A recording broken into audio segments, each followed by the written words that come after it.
Vemos pela palavra de Deus que o povo sofre porque lhe falta conhecimento.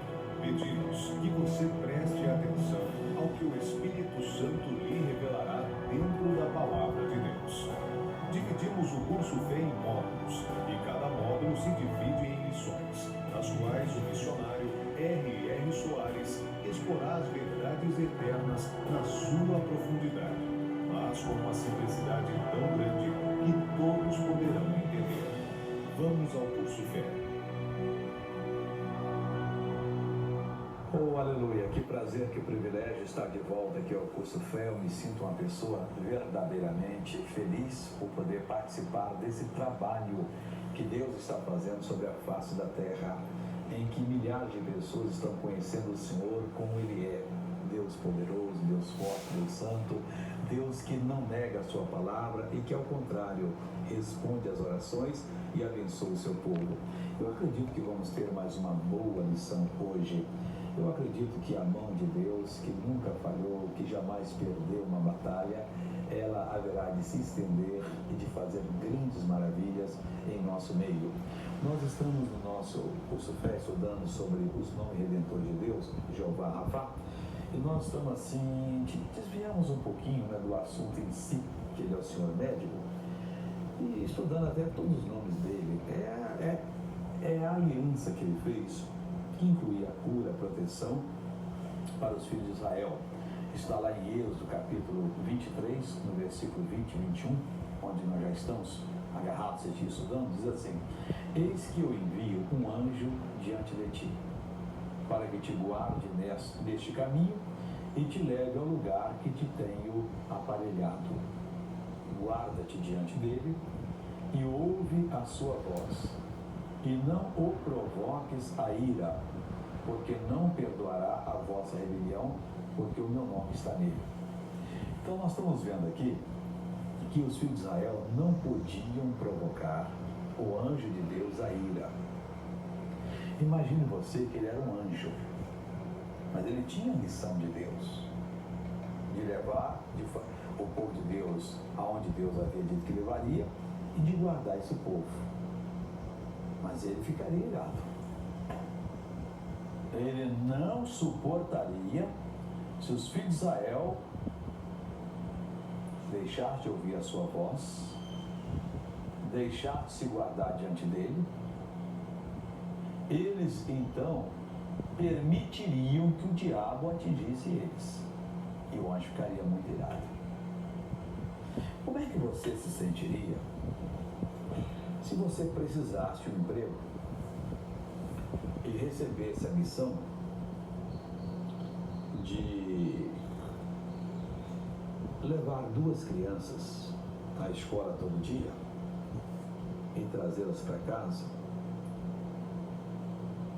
e você então dissesse para elas: olha, a cidade é muito violenta, existem sequestradores, existem homens maus, eles nem entenderiam a linguagem. Se você falasse que praticam estupros, eles não entenderiam o que é isso, que fazem mal às crianças. E eu não quero que vocês fiquem longe de mim. Quando forem entrar nessa rua, me deem as mãos. Não corram, não pisam os pés dos outros, não cuspam nas pessoas, não batam nas pessoas, e por aí fora. Dessas instruções. E um dia desse, aquele trânsito louco, barulhento, violento, um ou os dois lhe soltasse a mão e se saísse no meio dos carros antes do sinal fechar. Como é que você se sentiria? Sabendo que o pai das crianças é um homem poderoso, violento, e você precisa de emprego. Você se sentiria chateado, magoado. Claro que você não ia machucá-los, porque não era a sua função. Mas se pudesse, daria umas boas palmadas neles. Como é que você acha que o anjo se sentiu com os filhos de Israel, que se soltaram da mão dele e foram e se envolveram com as moabitas, aprenderam as práticas imundas que os moabitas praticavam e ainda trouxeram essas práticas para o povo de Deus. Como é que o anjo se sentiu quando aquelas pessoas murmuraram contra Moisés? Quando Coré fez aquela sedição?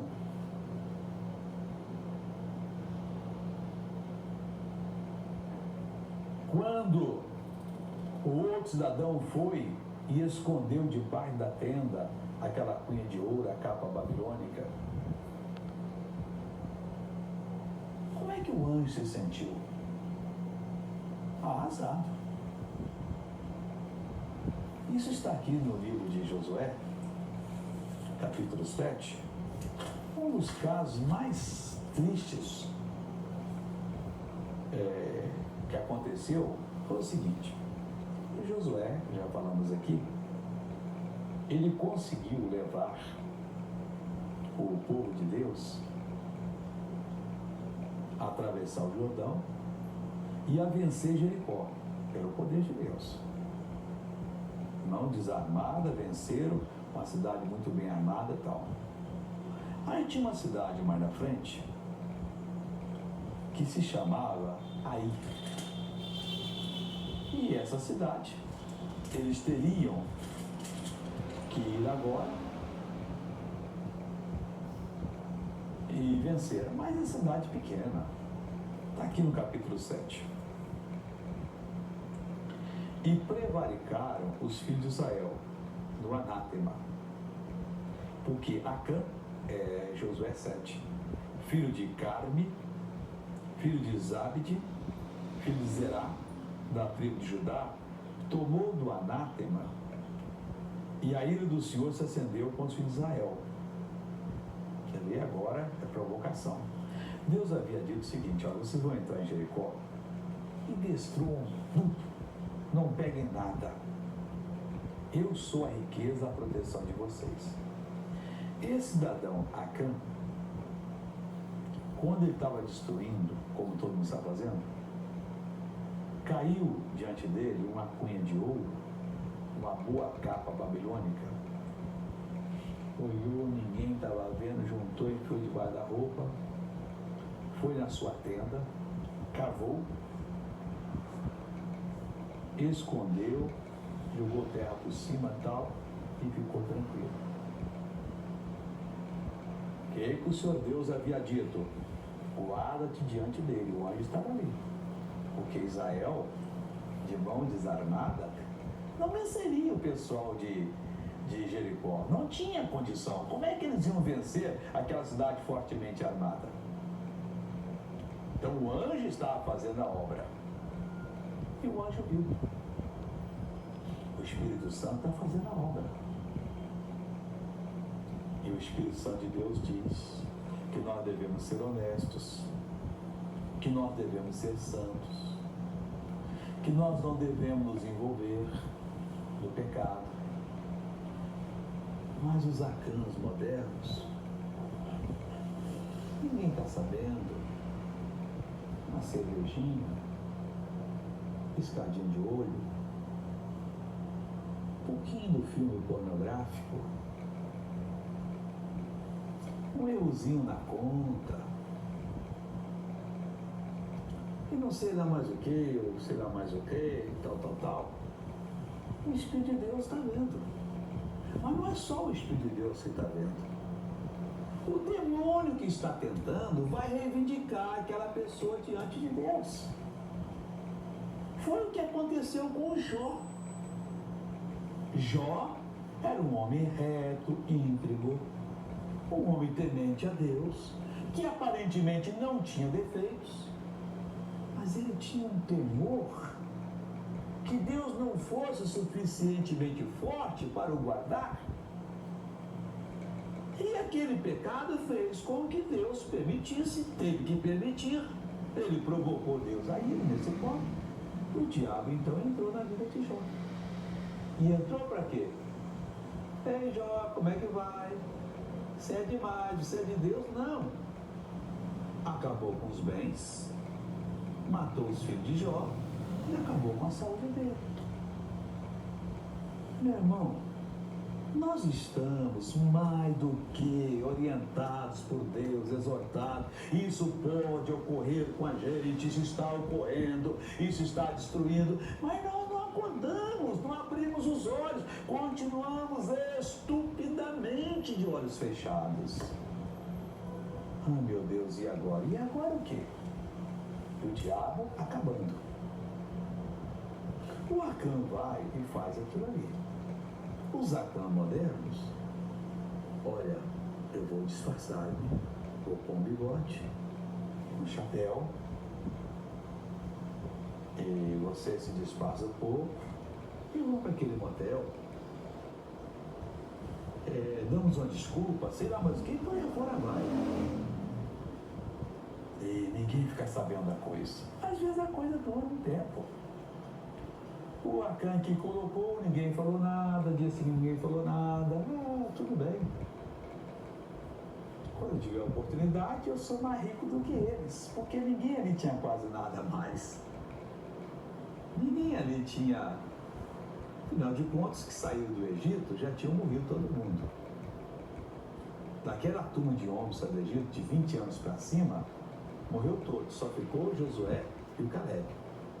Esse Acã, ele tinha menos de 20 anos quando saiu do Egito. Não sei nem se ele nasceu lá no deserto. Bom, passaram uns dias, né? Ninguém soube de nada. Quando a gente chegar lá, quem sabe outras batalhas eu vou juntando, fazendo meu pé de meia, que eu não sou bobo. Vou tirando, vou pôr na poupança, vou tirando, vou comprando um terreninho, comprando um automóvel, fazendo uma viagem, comprando umas ações, um telefone, colocando na casa do fulano. O dia que eu precisar, eu tenho minhas reservas. Esse espírito de desonestidade sempre existiu e continua existindo. Mas diz aqui que a ira do Senhor se acendeu com os filhos de Israel. Não naquele minuto seguinte não veio o resultado, mas já estava acesa. Quer dizer, Deus não poderia proteger mais. Enviando, pois, Josué de Jericó alguns homens a Ai, que está junto a Bet-Aven, da banda do Oriente de Betel, falou-lhes dizendo: subi e espiai a terra. Subiram, pois, aqueles homens e espiaram a Ai. E voltaram a José e disseram: não suba todo o povo, suba alguns 2 ou 3 mil homens a ferir Ai, e não fatigues ali a todo o povo, porque poucos são os inimigos. Assim subiu lá do povo alguns 3 mil homens. Eram mais de 600 mil, os quais fugiram de diante dos homens de Ai. E os homens de Ai feriram deles alguns 36, e seguiram-nos desde a porta até Sebarim, e feriram-nos nas descidas, e o coração do povo derreteu, se tornou como água. Mas por quê?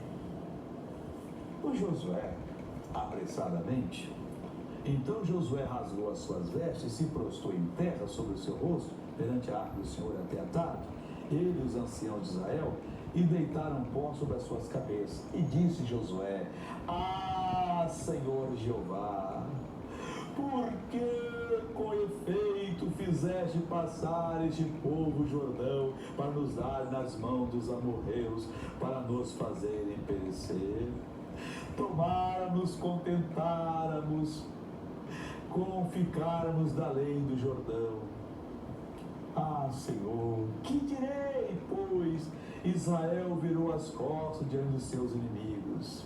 Ouvindo isso, os cananeus, todo morador da terra, nos cercarão e desarraigarão o nosso nome da terra. E então, que farás ao teu grande nome? Então disse o Senhor a Josué: levanta-te, porque estás prostrado assim sobre o teu rosto? Quantas vezes, irmão, a gente erra, fazemos o que é mal a Deus, o filho fica doente, o pai morre, sei lá mais o que, acontece um acidente. Por quê? Porque errou. Provocou o anjo a ira, não se guardou. Israel pecou, Josué, e até transgrediram o meu conselho que lhes tinha ordenado. Quem que havia ordenado? Não se afaste o anjo, não está escrito aqui? Guarda-te diante dele, ouve sua voz, não provoqueis a ira. E até tomaram do anátema, e também furtaram, e também mentiram, e até debaixo sua bagagem puseram. Alguém está dizendo, Acã, por que você veio rápido? Olha, eu estava com uma dor de barriga, estava indisposto. Mentiu. Mas, Acã, eu tive um sonho hoje. Me perdoa, mas eu vi você pegando uma cuia de ouro. Eu? O negócio parecia uma capa daquela bagulho. Eu? Tá amarrado, rapaz. Eu não faço não, eu sou de Deus. Irmão Acã, mas o meu coração disse, não, eu não. E se você ficar falando, isso é calúnia, eu vou processar você. Quem é que vai provar isso? Eu sou limpo, rapaz. E também mentiram, furtaram, mentiram, e até debaixo da bagagem puseram. Bom, irmão Acã, só me perdoa. Mas era quase como Deus mandando avisar. Não, eu não. Pelo que os filhos de Israel não puderam subsistir perante seus inimigos, viraram as costas diante de seus inimigos, porquanto estão amaldiçoados, não serem mais convosco, senão desarraigados e o anátema do meio. Já estavam amaldiçoados. Estavam entregues à maldição. Se você fez coisa parecida, meu irmão, minha irmã, dobre o seu joelho, peça perdão, restitui o que tomou, confesse o pecado, não seja uma pessoa amaldiçoada, não provoque o Espírito de Deus a ira, não deixa Deus ficar irado com você. Você pode ler, continuar lendo depois aqui o que aconteceu com Acã. O Acã morreu, o Acã desapareceu, aquilo não valeu em nada. Se você não se arrepender, você vai morrer, vai desaparecer, você vai para o inferno, vai ficar desligado de Deus, não vale em nada. Esse pecado, essa mentira, essa infidelidade, esse furto, esse roubo, essa destruição, enquanto há tempo, Deus está falando ao seu coração, Deus está se revelando a você. Esqueça, peça perdão a Deus, comece uma nova vida, age que houver, aconteça o que acontecer, chegue-se diante do Senhor Deus e assuma a sua posição na vida e não aceite de forma alguma, de jeito algum, que o pecado domine você. Ao contrário, acorde, levante-se, desperte-se e torne-se numa nova pessoa e torne-se num verdadeiro filho de Deus, que é o que Deus tem preparado para você. O Senhor Deus quer que você seja uma bênção. Acã foi estúpido, Acã foi burro, não seja parecido. Chega a esse exemplo, não deixa que esse exemplo caia sobre você. Deus está falando aqui, guarda-te diante dele, ouve a sua voz. Ouve a voz do anjo. Não é do anjo, é do Espírito Santo. Eles tinham que ouvir o anjo. Você tem mais. A voz do Espírito Santo é suave, o privilégio é maior.